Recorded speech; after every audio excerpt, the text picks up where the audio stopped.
Good morning, everyone. My name is Dennis McCarthy, and I'm here with Chaz Offit. We're both from Blackbaud. I'm from Blackbaud in Cambridge, Mass, Target Analytics. Chaz is in the DC office.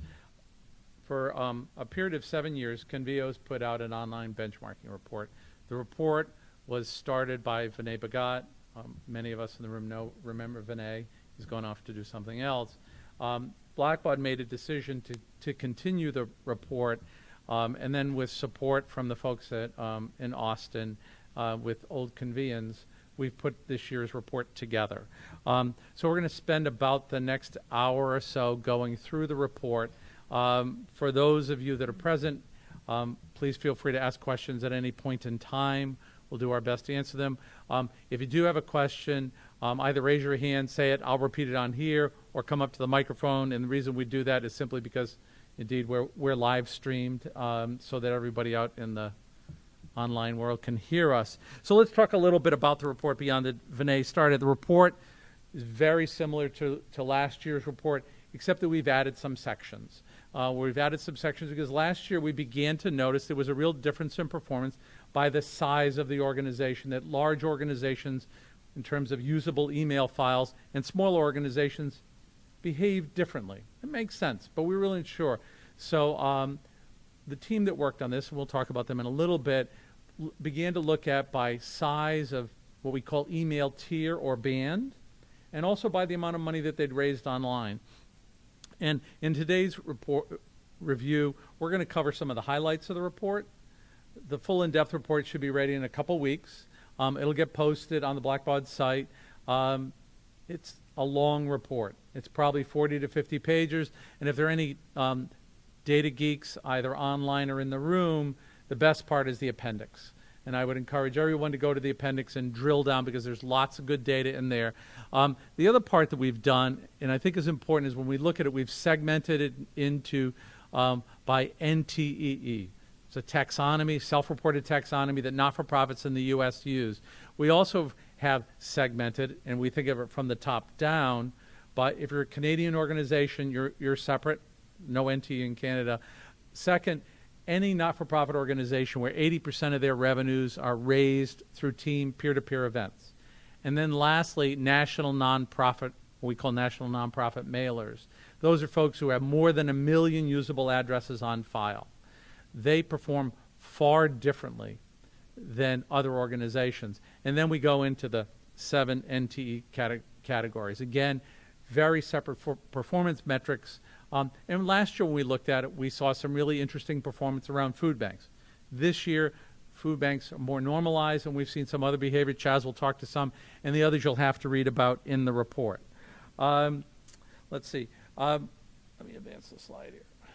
Benchmarking. So there are lots of benchmark reports. NTEN just did with M&R.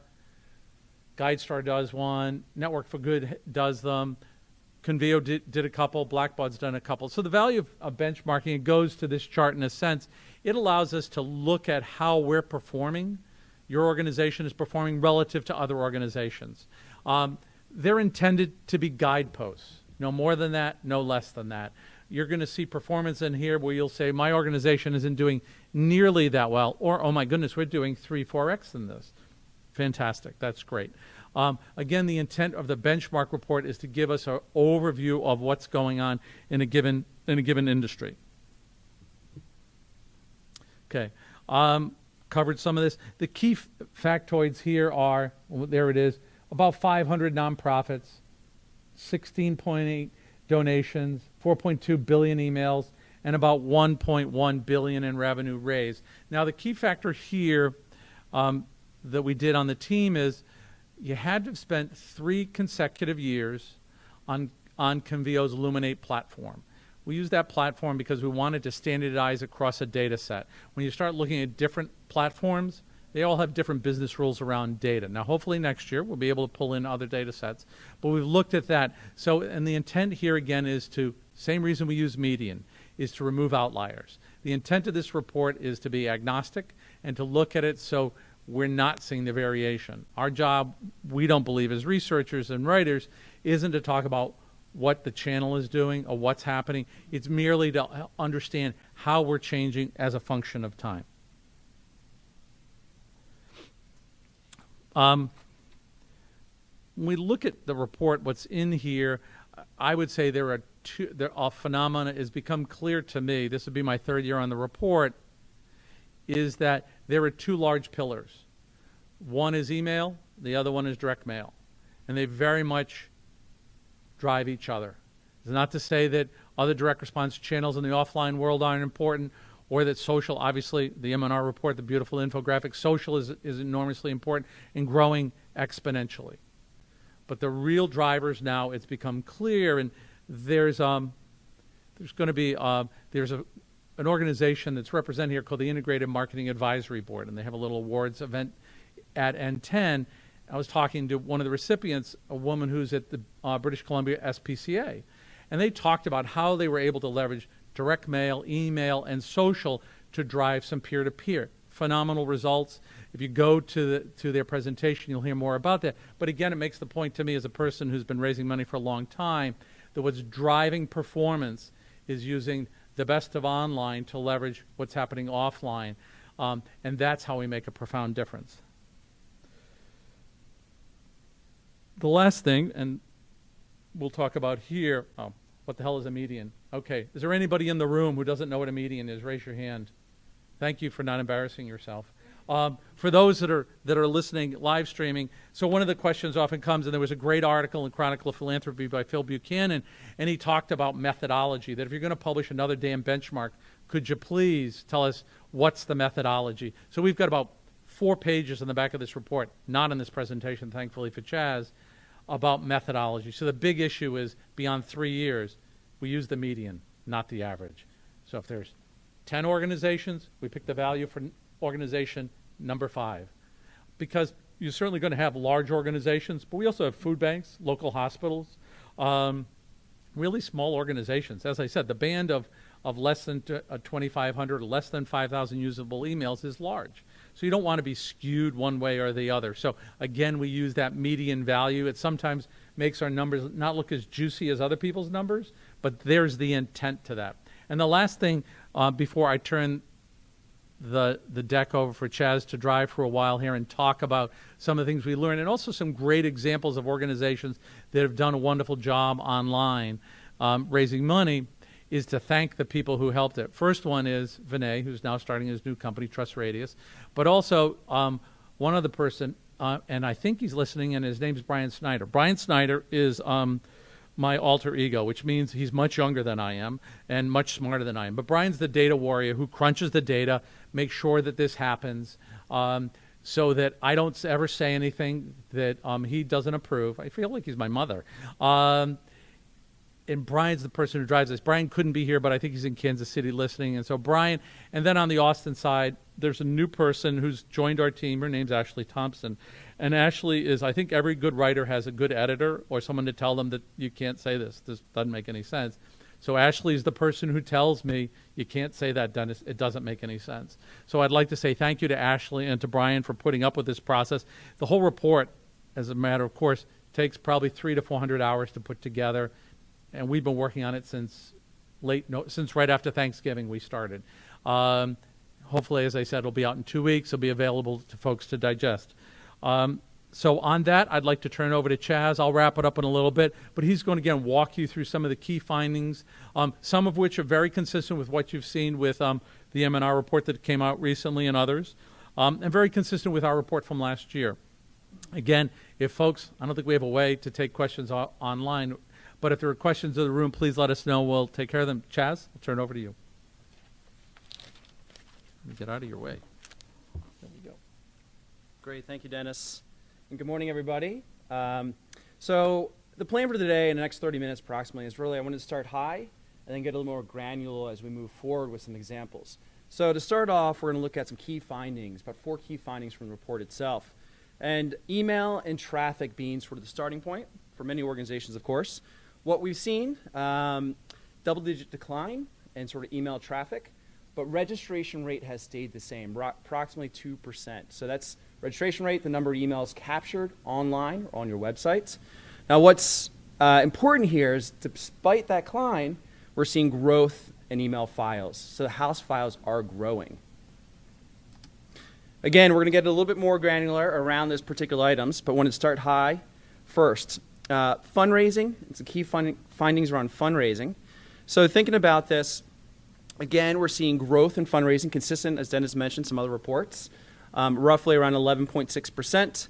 Two key drivers or two key contributors to fundraising in 2012 over 2011 is sustaining donors, recurring donors, and repeat donors. Approximately 27%, again, for sustainers, and 20% growth year over year for repeat donors.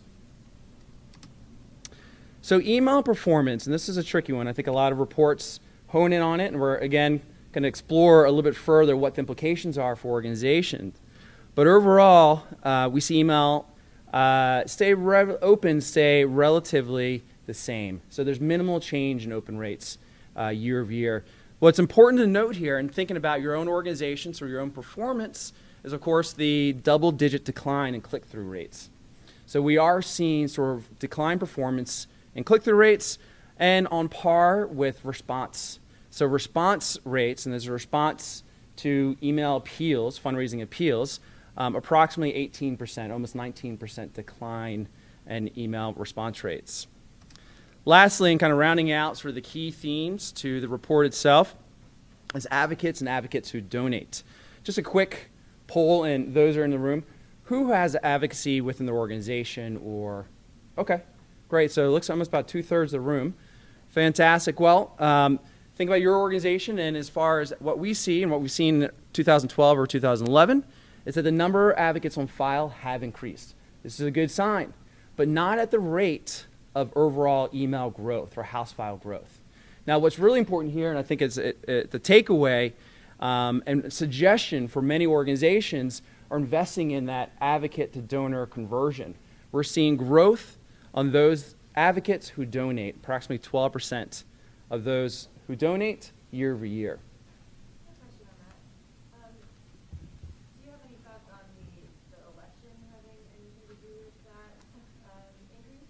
Let me repeat Katie's question, which is, do we see that the election had any impact on it? And I'd actually put in my notes, Katie, to mention that. And which is, we actually looked at that, and after a bunch of back and forth about that, because we've often seen Katrina, the tsunami, Aceh, big disasters distort giving. And what we actually saw is that the general election, if anything, seems to have had a positive impact, and because we don't see the blip, except the only vertical that we have a decline in, and I can imagine Brian Snyder tweeting me right now or instant messaging me now saying you're wrong, but so I'll turn over and not look at it, is it was disaster. All the other verticals had growth. So I actually think that that our donors are smarter than we sometimes think they are, that they can tell the difference between a charity that they care about and giving to a candidate. So no, we didn't see, if anything, there was a positive impact by the general election, or there was no correlation whatsoever. Yeah, I think there was one vertical, environmental wildlife, which isn't represented here, but it's in the report. They actually did have a slightly more profound jump than kind of what you would expect to have seen. Others, there was an increase, but not a profound increase. We are seeing, I mean, for the organizations are seeing a higher conversion. There is investments being made as far as advocacy as an engagement tool, which drives down the path, introducing the organization, the mission, to conversion or first gift, whatever that may be. Great, thank you.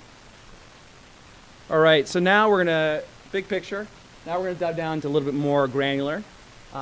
Definitely some violations of slide best practice here, and few, so bear with me. I'm going to talk through it a bit and provide a little context here. But house file, of course, is the size. Well, we often correlate house file the size of fundraising to a revenue. It's critical, as we all know, to our efforts from a communication standpoint, advocacy, fundraising. Overall trend, as we mentioned, is up 12%, 12.45% over the year. Now, some of the key verticals and NTE verticals that really experience a growth. Food bank, hospitals see the highest overall email growth rates with 21 and 29% respectively. So definitely appears to be some investment or larger organizations seeing sort of the return on their investment. So looking at the email, again, the email tier, the organizations who saw the greatest growth were the larger organizations. First-time gifts. Now, again, house file. We often look at house file to first-time gift. That's sort of the next step or logical step for many of the constituents online. First-time gifts, of course, no prior online gift mapped out to that email. Overall, the trend, what we're seeing, 2012 over 2011, is that first-time gifts had a modest growth, about 3%. Now, what's interesting here is the total percent of first-time gifts declined 9%. So despite a modest growth, overall, total percentage of revenue had declined by 9%. So the highest performing verticals, again, higher ed, hospital foundation, and hospitals see the greatest growth.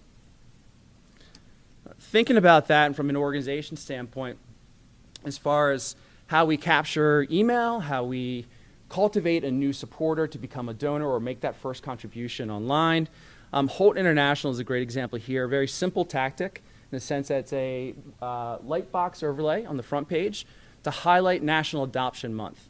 Now, this was an opportunity to really take advantage of the increased traffic over what is a normally very busy time of year for the organization, their international adoption organization. And so to leverage that, they created a pledge. Organization's first advocacy foray. They're not an advocacy group by any means, but a pledge in support of finding loving families for children with special needs. They had a goal, a very specific goal, 5,000 signees over the month. Overall, they saw a 3.5% website conversion rate, which was more than 3 times what they see throughout the rest of the year. So this very focused campaign also resulted in 75% of pledge signees were new registrants. Again, these are new folks on file that they can now cultivate and really build a relationship with. And lastly, important to the team was increase the traffic to the particular campaign page. Now, conversion side, they saw roughly 1% of new donors or new registrants to donors. Okay, so thinking about repeat donations, as we mentioned, is a growth area or impact, an influencer to the fundraising double digits in 2012 over 2011. Overall, again, 20% growth. Repeat percentage of total revenue also grew 9%. So the verticals that came up as far as the top performing verticals, again, as Dennis mentioned, the visitation, higher ed, and environment and wildlife saw the greatest growth from repeat donors.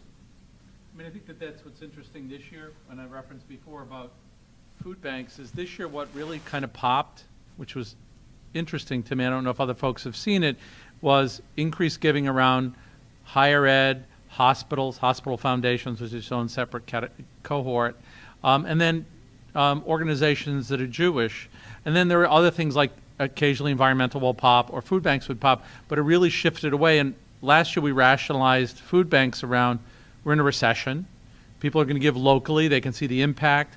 If you have $50 to give to a food bank and $50 to a national nonprofit that you hear about when they want more money from you, you're probably going to give to the food bank. But that's, and I would have thought it would have migrated more towards mainstream giving, i.e., but we did not see that. Again, it was really focused around, and what we thought was, to channel our inner Seth Godin, is, kind of a tribe of sorts. Groups of people who knew each other and trusted each other, and who you're most likely to give money to, but people whom you trust, whether you went to school with them, you practiced your worship with them, you received excellent care there, and that's where your support goes to. I think along those lines, sort of that Seth Godin, flipping that funnel, turning the constituents into the ambassadors. So just to highlight, I think we're a decrease in first-time gifts from percentage of total file, increase in repeat donors. So suggesting that the organizations as a whole are becoming a little more savvy around second gift strategies or engagement tactics.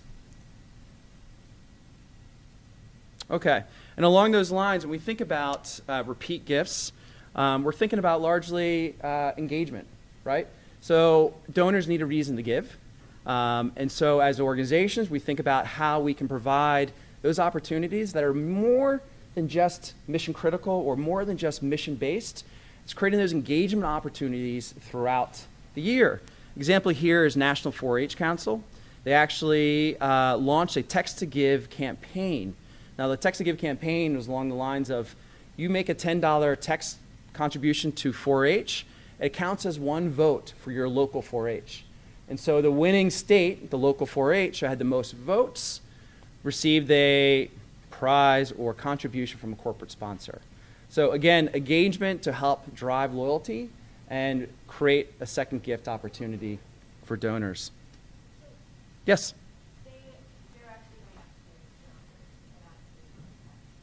They're going out. Well, it was left, since every state had its own campaign tactics, so it was left up to the states to determine who to reach out to. Overall, I mean, there's an increase in online contributions from the metrics we were looking at. But the takeaway, I think, as far as diversifying that ask, where you're giving your donors additional reason to participate, to get involved. And so it wasn't a appeal campaign necessarily. It wasn't around a particular campaign season. It was a campaign around Text to Give that looked to engage their constituency, not just donors. Did everybody hear that, the question? Great. Now, recurring donors or sustainers, used interchangeably, another big growth area for 2012 or 2011. Now, granted, we still have some way to go compared to Canada, as well as UK, Australia, but overall, there suggests this year, 2012 or 2011, a boom in sustainer growth. And so if we look at the trend or the growth, it's a 27% increase year over year. Median kind of gift value about $30,000. And recurring giving represents about 8%. That's 2% point higher than 2011. So we do see, and what's suggesting is that there's greater growth again in the recurring contributions.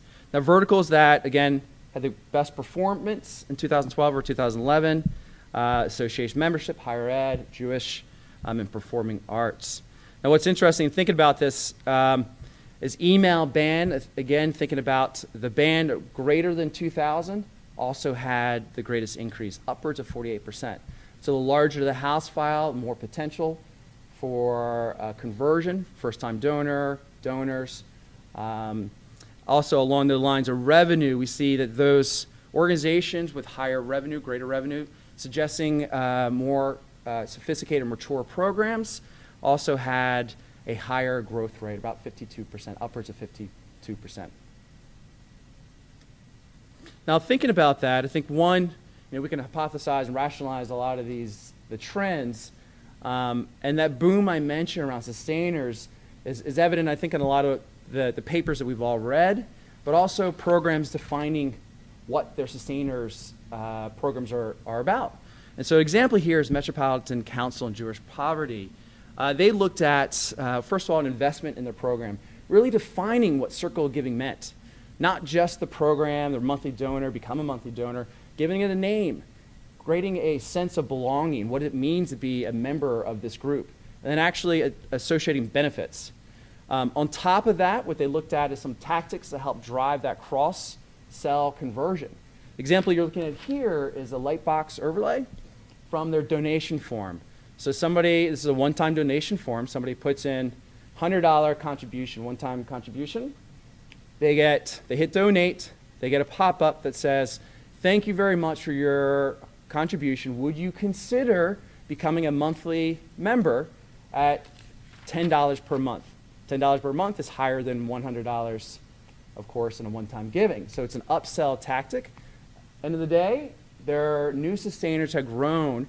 This tactic, as well as many others, had grown about 50% in 2012 or 2011.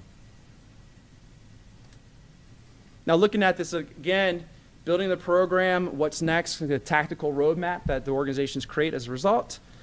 Christians United for Israel is a good example of a simple optimization. What we're looking at from a standard form to an optimized sustainer form, again, creating kind of the branded appeal. And so what's important to see here, and I think it highlights, is the benefits associated with sustaining giving. Significant number of benefits, as you can see. But every value, every monthly gift, correlates to a set level of benefits. And it's a little bit blocked out in the image here, but there are actually tangible or premiums associated. Now, let me ask a quick question in the audience. Do folks have sustainer programs? Great. Premiums? No premiums. Okay, kind of mixed premium, mixed non-premiums? Great, great. And have you found premiums to work within sustainer programs? Not to get new sustainers, but to upsell existing sustainers to a higher number. So it becomes an upgrade strategy for you. Yeah. Great, great. Have other folks tried as upgrade or acquisition? I think I saw you raise your hand. You'd be sorry. No? We haven't done too much with it as an upgrade, but just As an option? And do you see that people are accepting that option? it seems to be about half. Really? Yeah, and it's a little more complicated. We don't have a lot of sustainability right now, but we get like brand new stickers, Yep, that makes perfect Mhm. sense. which is, Right. and then it's like it seems like people that do want to do the camera are less interested in the That also makes perfect. I mean, you see that or I've noticed it more lately on, say, Kickstarter, where there's the option to give and no, I don't need a crocheted hat or a new watch or whatever.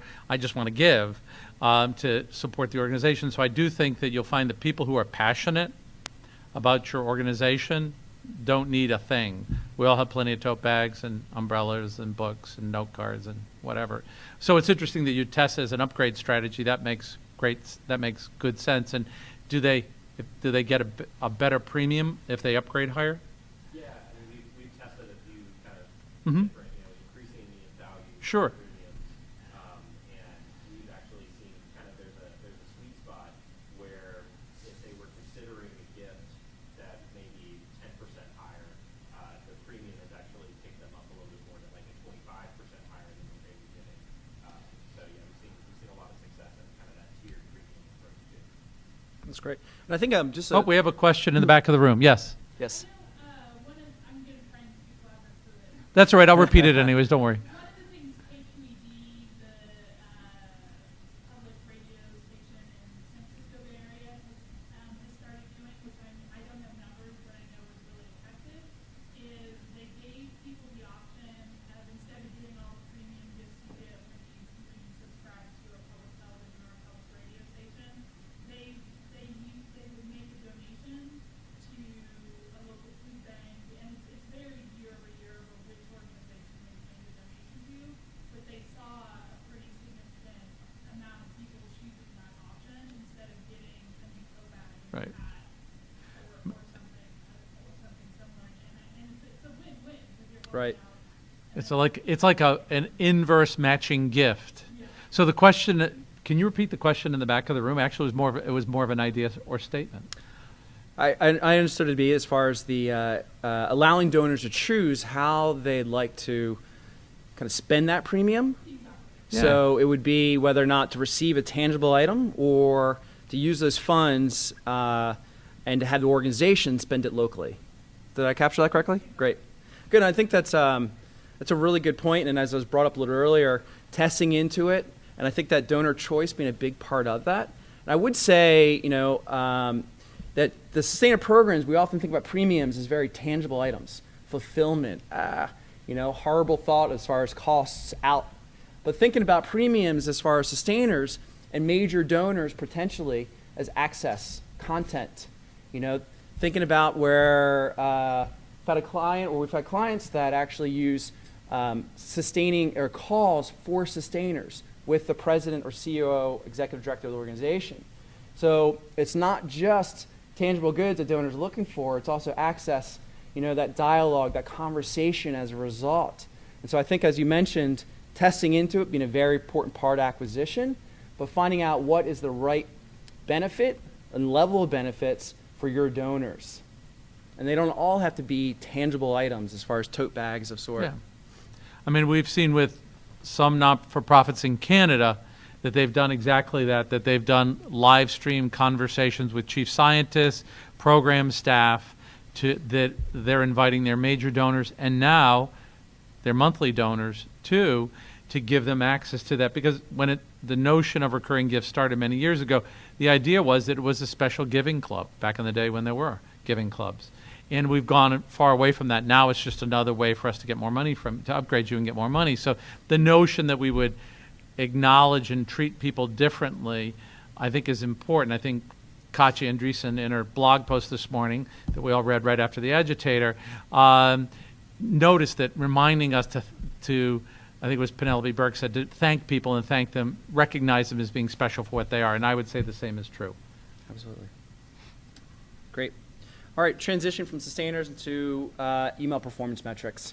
And starting off at opens, as we mentioned, opens have stayed largely flat year over year, which is important to note. They've been minimal changes in 2012 or 2011, but again, email growth, house file growth has increased 12.5%. Trends, what we're seeing from appeals, just under 15%, e-news or e-newsletters, just over 15%. Again, sort of the vertical performance, NTE performers or high performers, hospital foundation, higher ed. For e-newsletters, hospital foundations, and team event. Now, clicks and click-through rates, as we mentioned a little earlier, has declined. Click-through rates, again, a percentage of clicks on one or more links in the email divided by number of email messages delivered. But overall, the trend for appeals and e-news has declined approximately 16% for appeals and nearly 12% for e-newsletters. So click-through rates have declined. Quick question, any thoughts to why that may be? I mean, just hypothesize what variables may be there in 2012 over 2011 were growing trends. More emails, so growth email, okay. I know I'm getting more emails this year than I did last year, so I think that's not from that organization. So volume of email is increased potentially, okay. I also think the quality of emails has increased. I mean, everybody kind of, it seems like we're playing on a more level field now. So, Mm-hmm. you know, everybody says, okay, well, video is going to get so much click. So you're getting 10 emails a day that say, have video in the subject line. You know, you may only open one of them instead of when you used to open them all. You only got one. So mass adoption maybe Yeah. of the email tool, the email function, okay, great. Any other thoughts or ideas to declining? How about mobile? Anyone seen or looked at sort of mobile impact, or how many of the constituents are reading email mobile?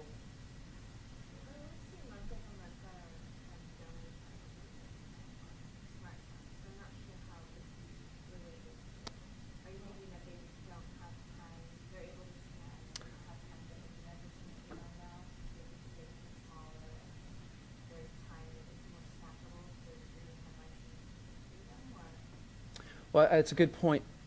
Sorry, go ahead. I would venture to guess, while more people are adopting and building out their email for PC, for computer viewing, not mobile optimization, so if you're scanning through your emails and it's not rendering on your device, you're not going to click on it. So that, while your open rates might be increasing or remaining flat, if the email is displayed properly, people aren't going to click on that from their mobile device, which could lead to the decline. Yeah, I mean, I would agree with you, Katie.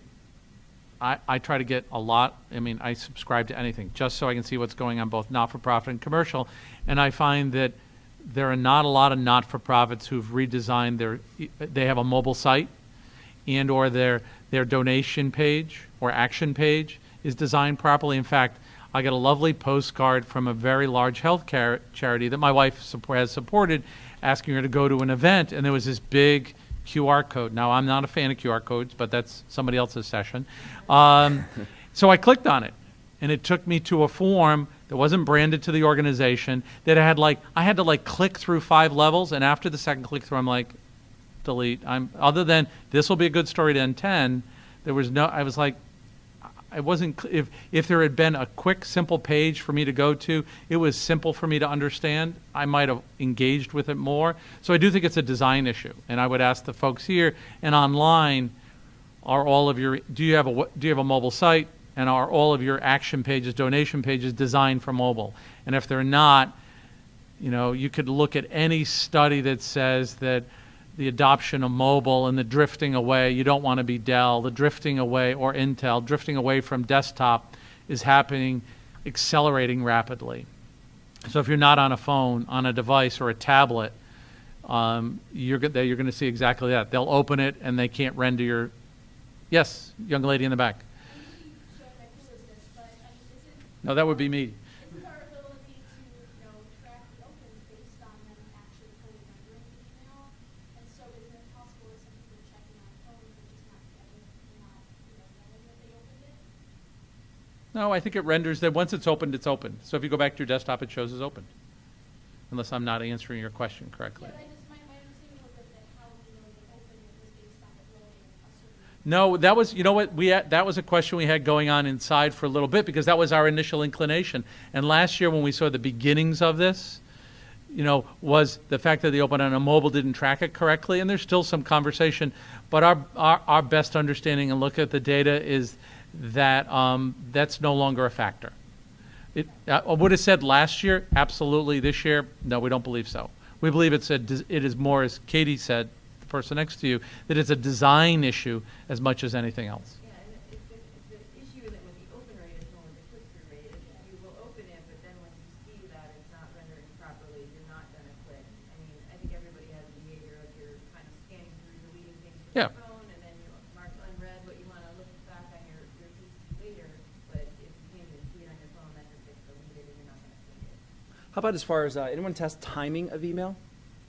In the back, okay. And what have you found as far as timing of email potentially? The crazy thing is that it's really varied with some of our clients. So I'm a provider, so we do especially a lot of email work for a lot of different clients. And some of our clients, the list is very, very time sensitive. Like we have one client that if it doesn't go out in the morning, it's really poor response rate. And then we have other clients where it doesn't really seem to make a difference at all. Like we have one client that can send it at 10 a.m. or at 6 p.m. and still get very, very similar responses. So, Okay. before, I just got a lovely text from my dear friend Brian Snyder, who said, these are really great questions, but I can't hear the answers. He's live streaming. So, which is why I said we wouldn't do that, but I broke my own rule, and I'm surprised Ernest in the back hasn't thrown a shoe at me. So can you repeat the person in the back's response? The question was timing, and for testing and timing. And the response was, if I understand correctly, I hear you correctly, that for your clients that you've seen, it hasn't impacted the results from 10 a.m. to 3 p.m. or 6 p.m. in the afternoon greatly. For some clients. Okay, so We have like one client specifically that's a large environmental nonprofit that is very, very time sensitive. so some clients, so there's very little, it sounds like, consistency around the client base that you've had. And I think there was another example that you had done. Molly, some what's your testing? question?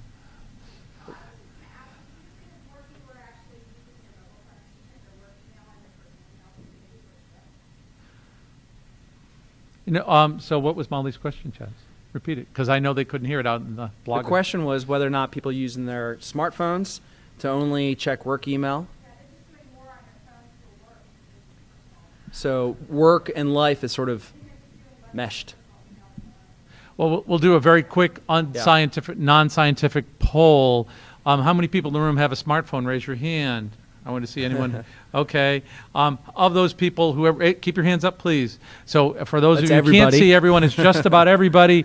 We're always. So how many of you have both? Have your work email and your personal email on your phone? Keep your. If you don't, lower your hand.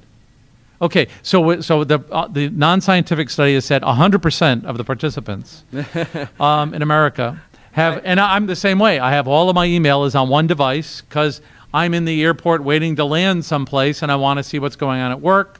I want to see what's going on at my house. I want to know everything. There is no line between work and personal life because we're all responding to work emails at 5 o'clock in the morning and 11 o'clock at night. So the notion of, so I don't think there's that separation, Molly. I do think we're using our mobile, and we're not spending a lot. I think I would argue about consumption is that mobile forces us to make decisions more quickly about what we're going to read and what we're going to ignore.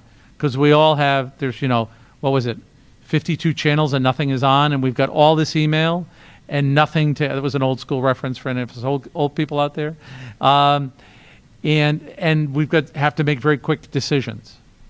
You know, one thing I will say, what we have seen, so we did some research into the last week of the year.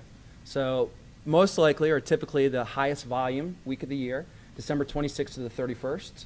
And what we saw from 2009 to 2011 was a vanishing bump around the commuting hours.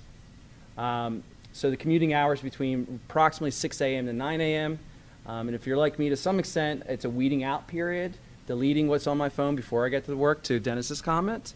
And we'll a little shameless plug for a session later in the week, but how we use that information from a mobile optimization 365 days a year.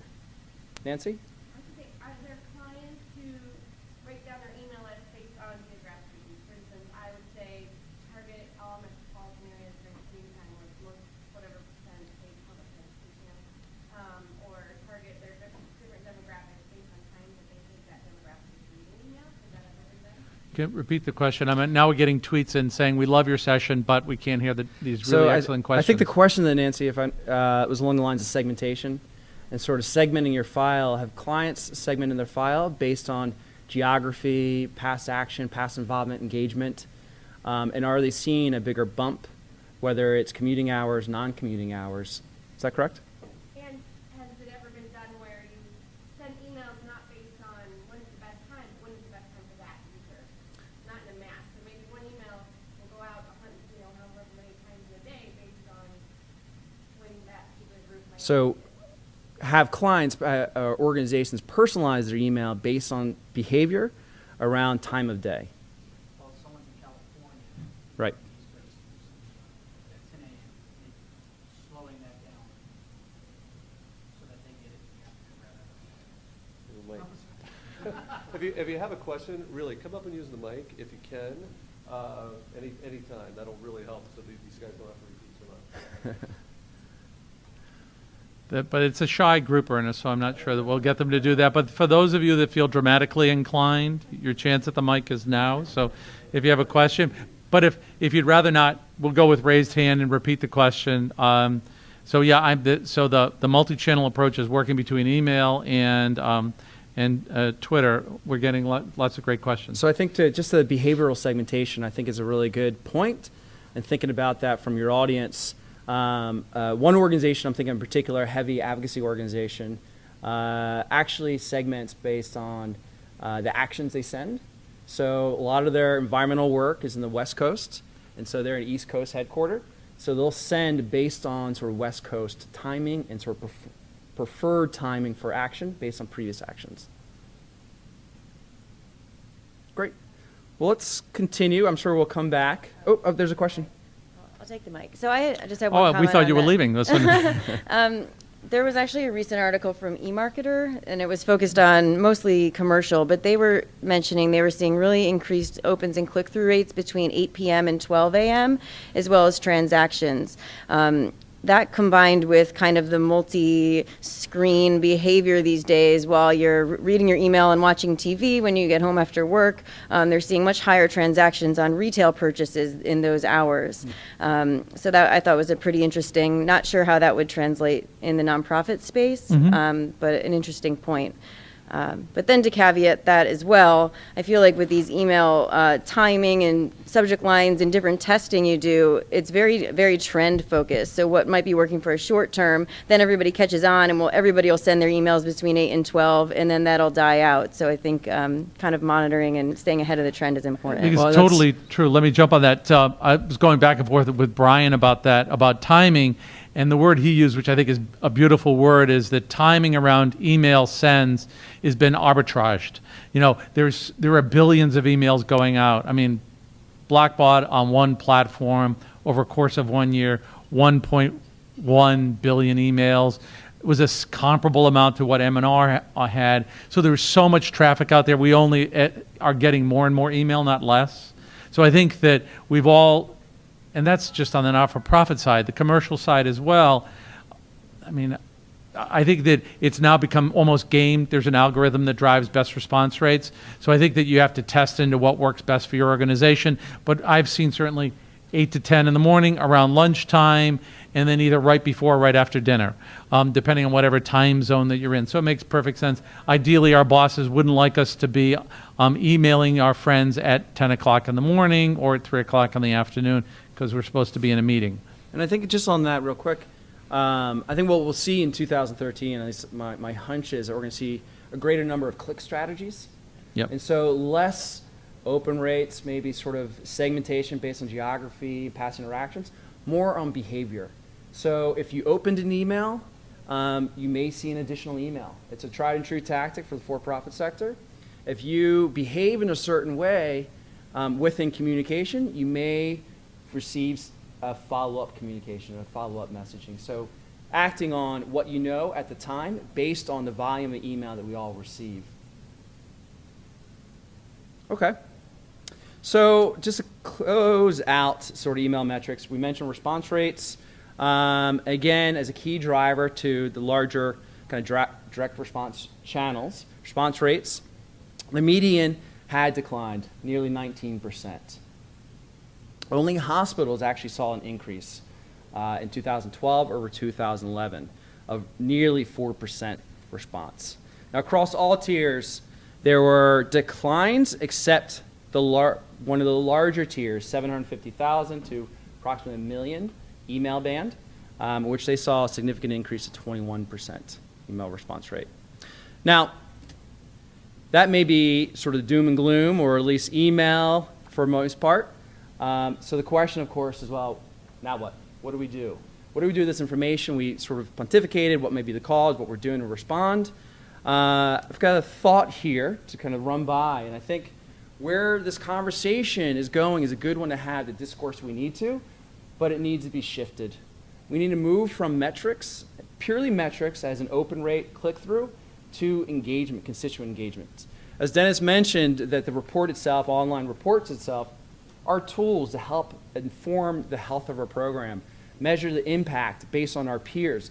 It's a fantastic report. It's a fantastic, benchmarks are fantastic, but we need to dig deeper. The volume is increased. It's requiring greater foresight and insight into email performance around engagement. So the case here, San Diego Zoo, over 3 years, their email volume had increased 4 times on a monthly basis. So they were sending 4 times as many emails on a monthly basis.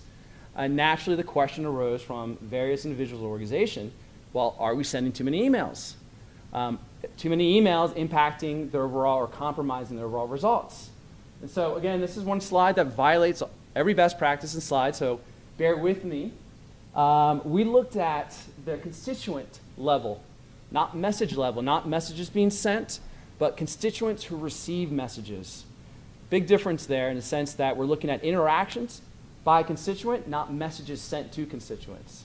And so we're looking at millions of interactions from constituents to determine the trends around opens, clicks, unsubscribes. So as I mentioned, email has increased, volume has increased for San Diego Zoo. What we saw was basically open rates on the left-hand side, and these are hard to make out. Stayed parallel, maybe declined a little bit, dipped a little bit in the last 12 months, but opens increased. Opens, we're thinking of considering as engagement. Now, the same could be said if I send one email to 10,000 people, have a 20% open rate, that's 2,000 people open email. Now, if I send 3 emails at 5,000 per group with a 20% open rate, that's 3,000 people who open email. It's additional 1,000 people engaged. And so what we also see from clicks and unsubscribes with San Diego Zoo is a comparable or a similar storyline where the increased email has not compromised overall metrics, clicks and unsubscribes. Now, this is largely in response to increased segmentation, diverse pathways based on sort of their business, based on their programs as a whole. So communication had increased. Great. So advocacy and transition advocacy. Here we're looking at, again, advocacy is not just a grassroots voice, but it's an engagement tool that many organizations use. About 2/3 of the audience here. Overall, as we mentioned, number of advocates on file had increased. Percentage of advocates on file did not grow as significant as the entire House file. So in fact, a little bit below, about 1%. What's a positive or encouraging metric from 2012 or 2011, again, is the donate, advocates who donate, suggesting that organizations are investing more in those conversion strategies for advocates or their advocacy program. So again, the verticals are NTE.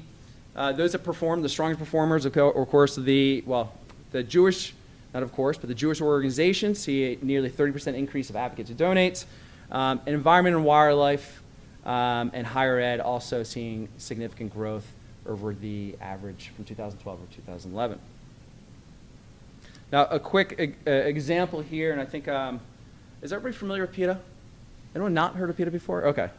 So PETA is a very strong advocacy-based organization, as we all know. And so they have a sophisticated sort of advocacy program in which they're working to cultivate advocates to donors. Now, to the point where they see roughly 2 to 3x of sort of the benchmark from advocate to donor conversion, they've taken that and expanded to create a designated giving program for their advocates. And so the Investigations and Rescue Fund is a designated giving fund to help fund the investigations around animal cruelty, the reports, investigative work that they need to do to uncover the abuse that does go on. It gives an outlet for their advocates to participate and engage. In fact, the advocates and donors become sustainers through INR. They receive a badge. They receive membership material. So again, thinking about our earlier conversation where it's joining something bigger and larger than you. You're joining a movement. But INR and PETA are looking to pair kind of the advocacy and sort of sustain a program, so designated giving. So really speaking to their core constituency. Great, and that wraps up sort of the key findings and sort of the core metrics for 2013 benchmark report. And I'm going to hand back over to Dennis. Well, thank you, Chad. Well done. Round of applause for Chad. Thank you. Okay, well, thank you. One of the goals when they gave us this time slot was that there are 2 time slots you don't want. The one before drinking and the one before lunch. We got the lunch one. So one of the things that Chaz and I agreed to do is to get you out at a reasonable period of time so that you have time to get first in line for lunch and not last after everybody has picked over your stuff. I'll post this on SlideShare later in the day if you want it.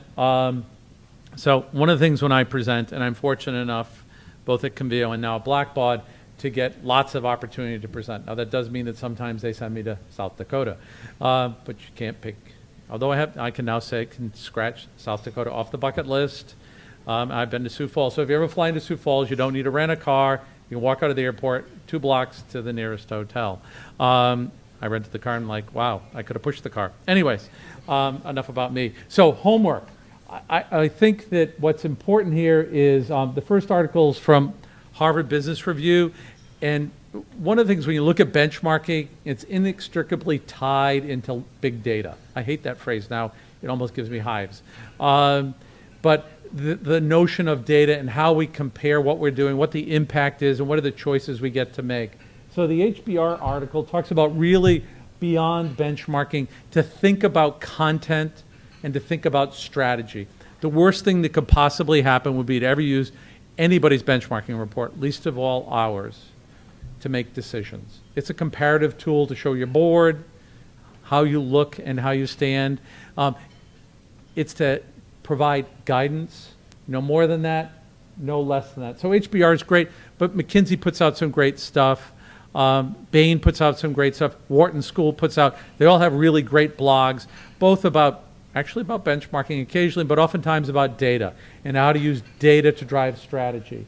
And the last one is a random blog. I don't know how it wound up on my desktop, but it did, from Learn by Shipping. And it's using data to inform strategy. Again, talks to that point that if you've got a great marketing team, you have a good interactive consultant, using data both that you have and that surrounds you in your vertical Heck, you know, if you're a local drama company and you're online, don't be comparing yourself to the Sierra Club or to PETA or whomever. Compare yourself to other local theater companies and how well we're doing. And then lastly, Blackbaud's nonprofit services. The content that Blackbaud and before that Convio published is available there. It's a good place to consume it. If there's ever a point that you feel, both folks online and the folks in the room, that you have a question, feel free to email me. I have a well-deserved reputation that I'm usually online till about 11 o'clock at night and then back online again at about 5:30 in the morning, generally Eastern Standard Time. So if you email me, I'll get back to you pretty quickly with, here's who I think you might want to talk to. Here's somebody who's pretty smart about that. So I would use Blackbaud nonprofit resources as a place. And again, I'll post this later tonight on SlideShare, so if anyone wants to download it, you have any questions, let me know. And then there's a slide that I did want to throw in here, we threw in last night as a semi-shameless plug. Blackbaud just did a book. I'll have two guesses as to where Frank Barry is. Ernest, I'm going to leave the microphone for a minute. Don't get upset. Frank's the guy with perpetual almost beard. Who's Beth Cantor? The lady with the red hat. You know, what a great, yeah? Yeah, here's Dennis. What I want to know is my mustache never looked like that. And I never had transition lenses. And none of us, and I'll have you mind you, none of us is happy with our picture. And the marketing team, who is listening in, but this is the only time I get a free shot at them. They're lovely. They did this book. It's a wonderful book. None of us approved what our pictures looked like until after had been rendered, because if it had been, I think we'd have all stormed the Bastille and burned the marketing department down. And we all have these like kind of, no, Roger Craver didn't get a smile either. So Roger and I didn't get a smile. Everybody else got a nice smile. In any case, this is a wonderful publication. We handed out a bunch of them at AFP. If you'd like a copy, I believe a version of it will either be at the Blackbaud booth or you can download it. So there's some really good content in there about best practices in not-for-profit organizations. So again, thank you very much for those of you who've joined us online. Truly appreciated the back and forth on Twitter. So all those who tweeted in this room and online, thank you. And if you'd like, Chaz and I will be here to answer your questions. Everyone have a great NTC. I think Miriam Kagan has challenged everybody to a snowball fight. Miriam's sitting over there. So if you'd like to, those of you who are present, Miriam will be holding I think probably the first and last NTC snowball fight, because I can't imagine us returning to the north anytime real soon. So thank you, everyone, and have a great day.